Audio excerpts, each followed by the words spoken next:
बिस्मा, अम्मी मेरा कसूर क्या है?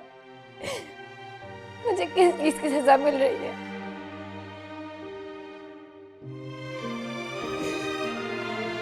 बेटा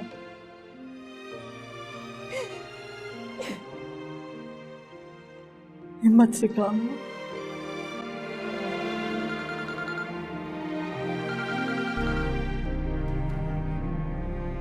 हाँ हाँ आलिया, आ जाओ तुम।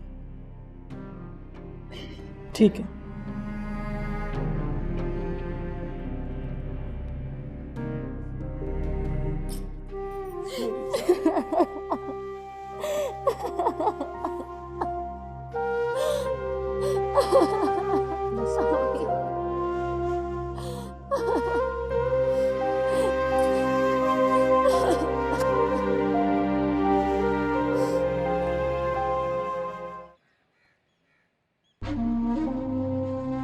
क्या हुआ?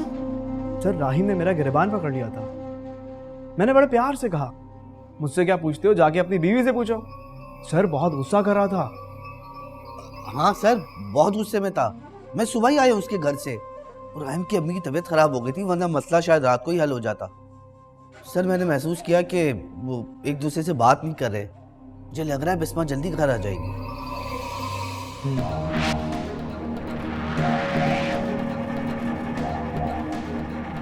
बिस्मा के घर आते ही राहिम के दिल में डिवोर्स का फतूर डालना होगा। चल जाएगा सर, बल्कि मेरा ख्याल है कि उसके दिल में ऐसी बात डालने की जरूरत नहीं पड़ेगी। वो खुद ही ये बात सोच रहा होगा।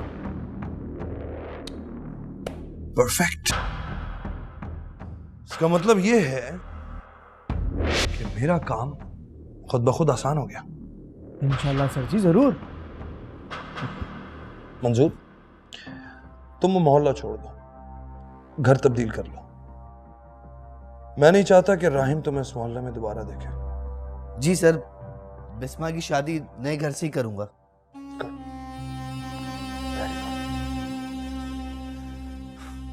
बड़े क्यूट लगते हो तुम दोनों।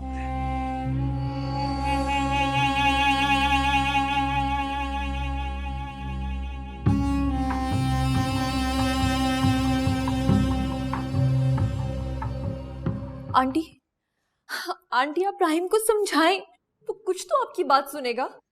मेरा तो उससे बात करने को भी दिल नहीं चाहता, या शायद फिर मैं अच्छी मां नहीं बन सकी। मेरी तरबियत में ही कोई कमी रह गई है, तभी वो इतना शक्की मिजाज हो गया है। नहीं आंटी, आप ऐसा मत कहिए। अम्मी, भाभी, मैं कोई तरह अपने कमरे में अकेले रहना चाहती हूँ। जाओ बेटा, जाओ अपने कमरे में जाके आराम करो। रुको बिस्मा, मेरी जान, जब तुम्हारा दिल करे तुम आ सकती हो। उस घर के दरवाजे तुम्हारे लिए हमेशा खुले हैं। कभी भी तुम आना चाहो तो तुम आ सकती हो। भाई के ताने सुनने